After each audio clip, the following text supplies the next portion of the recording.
presidente ba, tapos alam mo na kung anong nangyayari.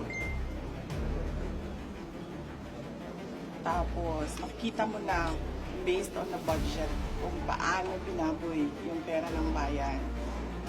Mag-aantay ka pa ba ng komisyon o ng truth commission o kung anong komisyon yan? Actually, kasi kaagad dapat yan. Unang-una, sinabi ko na noon, nag-appoint siya, nagpumili siya ng speaker na involved sa bribery in nakalagay sa isang kaso doon sa Amerika. Klarong-klaro na doon nakita na involved siya sa racketeering sa bribery.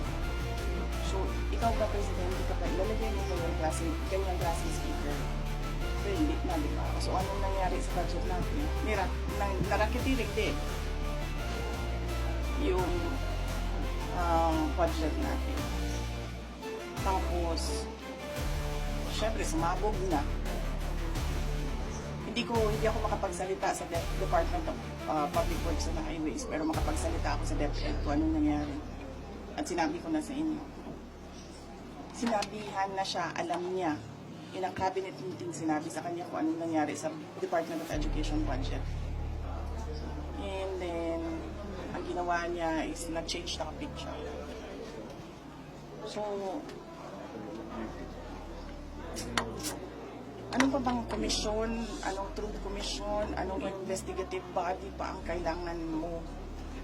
Nandyan na yung budget, nakikita natin kung paano siya kinuha.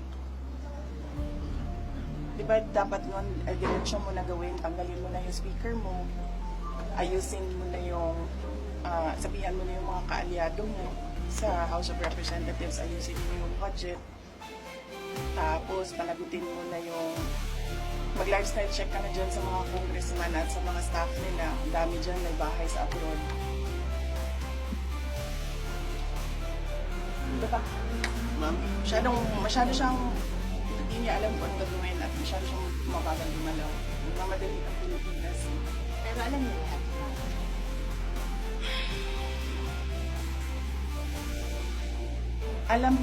Alam nga nung bata na nakikinig lang, nanonood lang ng balita at nagbabasa lang ng budget. El Presidente pa, hindi niya alam. Pero ma'am, di ba too late na po ba yung ginawa ni BBM, and of course, dapat po ba talagang kasuhan na si Speaker and si Sandy ko sa mga ginawa nila? Actually, hindi na nga siya too late eh. Nothing na nga siya eh. Nothingness na ang ginagawa ngayon. Ma'am, kaso, the Speaker was your campaign manager in 22.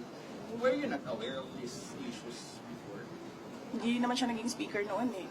Ay, hindi ma'am. I mean, yung bribery po, kasi na-mention mo yung alleged bribery. Were you not aware during the 22 campaign? I do not remember the exact time kung kailan ko nalaman yung case doon sa United States kung saan nabanggit yung pangalan niya sa pagtatanggap ng bribery for the cases that were filed here in the Philippines. Pero hindi naman kasi ako ang pumipili ng speaker eh. Ang pumipili ng speaker ay ang presidente. At naging campaign manager lang naman siya by default eh kasi siya yung president ng partido ng Lakas. Ma'am, yung Any more questions? po sa Senate, ma'am. Senate po, ma'am. Sa Na naman? Hindi naman tapos-tapos yan. Pakibaba. Meron na namang Senate. NSP kahapon, napakanalang daw ito ng minority. Kaya medyo napito si Senator karoon talagang heated argument yesterday. Hindi ko rin sinusundan kung anong nangyayari sa Senate. Pero nandun ako bukas, sabihan niyo yung mga kaibigan niya sa Senate. Hindi for budgeteering.